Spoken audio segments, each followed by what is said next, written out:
ఈరోజు అనంతపురం అర్బన్ నియోజకవర్గంలో పెన్షన్స్ పంపిణీలో భాగంగా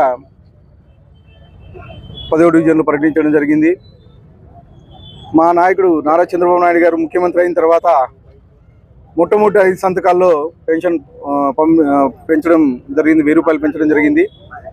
దానిలో భాగంగా ఎలక్షన్స్ అప్పుడు ఏదైతే 3 నెలలు రాలేదో దాంతో కలిపి మొట్టమొదటి నెలలోనే 7,000 రూపాయలు, 1000 రూపాయలతో పాటు 7,000 రూపాయలు ఇవ్వడం జరిగింది.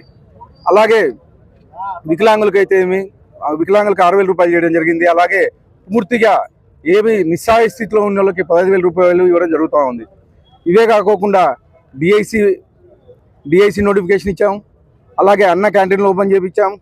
అలాగే ల్యాండ్ టైటిల్ యాక్ట్ ఏదైతే ఉందో దాన్ని కానీ రద్దు చేయించేసి ఈరోజు మా ప్రభుత్వం మంచి ప్రభుత్వం అని చెప్పేసి ప్రజల్లో మన్నన తెచ్చుకోవడం జరిగింది.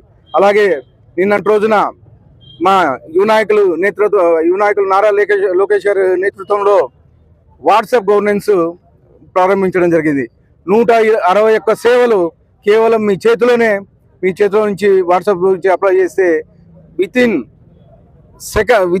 డేస్లో మీ సమస్య పరిష్కారం అయ్యే విధంగా మా నాయకుడు నారా లోకేష్ గారి గవర్నెన్స్ ప్రవేశపెట్టడం జరిగింది. దేనికంటే ఆఫీసుల చుట్టూ తిరిగి అక్కడ పోయి కాసుకొని ఆఫీసర్స్ ఉన్నారో లేదో అని చెప్పేసి గతంలో నెలలైనా కానీ ఈ బర్త్ సర్టిఫికేట్ కానీ ఇవన్నీ ఇచ్చిన దాఖలాలు లేవు. గత ప్రభుత్వంలో మొత్తం వ్యవస్థలన్నీ నాశనం చేస్తే ఈ 6 నెలల్లోనే ఈ 6 నెలల్లోనే మా ముఖ్యమంత్రి గారు మళ్ళా వ్యవస్థను గాలిలో పెట్టడం జరిగింది. ఖచ్చితంగా మేము ఏవైతే మా మేనిఫెస్టోలో హామీలు ఇచ్చామో అవన్నీ ఒక్కొక్కటి నెరవేర్చుకుంటూ వెళ్తామని చెప్పి తెలియజేస్తూ ఈ అవకాశం ఇచ్చిన అందరికీ ధన్యవాదాలు తెలుపుకుంటున్నాను.